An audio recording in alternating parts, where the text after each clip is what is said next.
So I'm Ioan Humphreys. I'm a 5th generation farmer here in sunny mid Wales.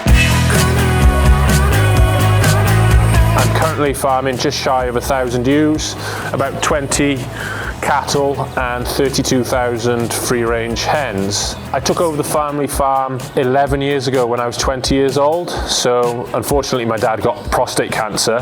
He's fine now, and he said you can farm it or we're gonna have to sell up or rent it. So we're currently in lambing season for me. So I get up at about 5:30 to check the sheep that are lambing in the shed and the sheep that are lambing outside. These cows have started calving, so they're in these homemade calving pens. I think you'll find that the weather is nice. You go get a drink, it's not as bad as you think. Like magic. If I'm not on the farm with the sheep or the cattle, I'm up sorting 30,000 eggs every single day. Obviously, as a farmer, I'm going to have to complain about the weather. We are struggling. This is a wet farm anyway, as it, you know, I lamb most of my sheep indoors because the ground is so wet, but this year has been particularly bad. So the Welsh government we're trying to introduce the sustainable farming scheme, which is to increase every single farm to have 10% tree cover and 10% habitat. So currently on this farm I'm at about 5-ish% tree cover, and I wouldn't even say 5% habitat. So I would have to increase my tree cover by 5% and my habitat by, I don't know how much percent, quite a bit, probably 7. That's going to have quite a big effect on my farm. I've got a lot. I would have thought I have a lot of tree cover and a lot of habitat, but I'd have to reduce the numbers of livestock that I keep because I haven't really got that much unproductive land where I could just stick trees. So I'd have to take productive land out to put the trees. I'm fully aware that we as farmers need to work with the environment to improve, you know, the climate, to improve the net zero goals and such. But it needs to be done in the right places. I think, you know, some farms, it's not viable to plant 10% of their farm with trees as they are so productive. The government can't just keep themselves happy and upset farmers, but then the farmers we can't just do what we want either, because, you know, life doesn't work like that. There has to be rules and regulations. So I think it's quite a worrying prospect if everything continues the way it does. I think it's not just farmers that it will affect, it's the entire wider community. There'll be less work. So I've got a poultry shed that's employing 3-4 members of staff from the local community. I just think it's more of a danger to communities than just the individual farmer. It's a big chain of events that it will upset.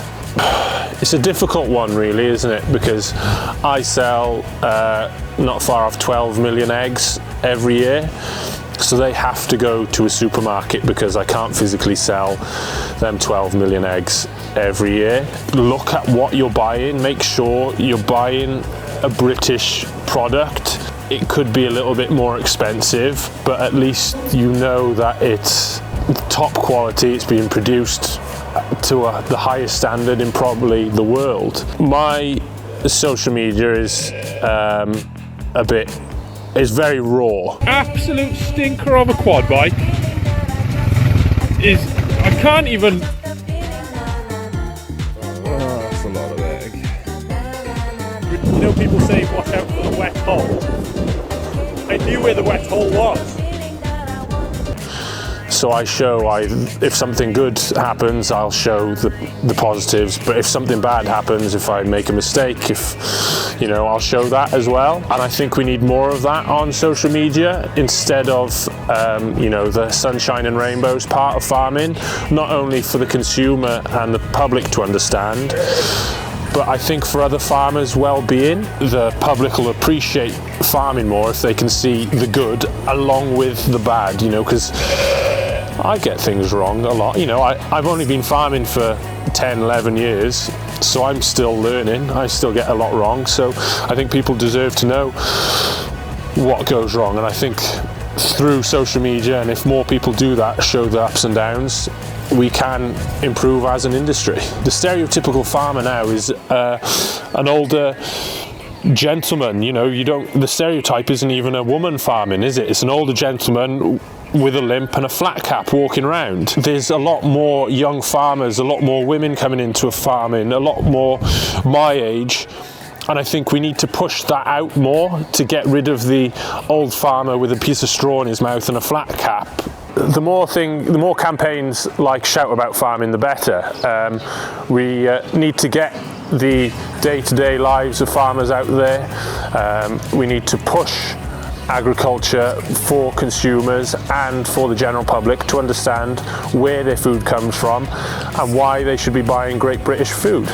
Farming is the heart of the country, really. You know, we all eat, we all need food. It's really difficult. I think we need to ensure that farming needs to keep producing great quality food, and the public need to keep buying great quality food. So I think British farming should be #1 priority on the public's minds and the government's minds.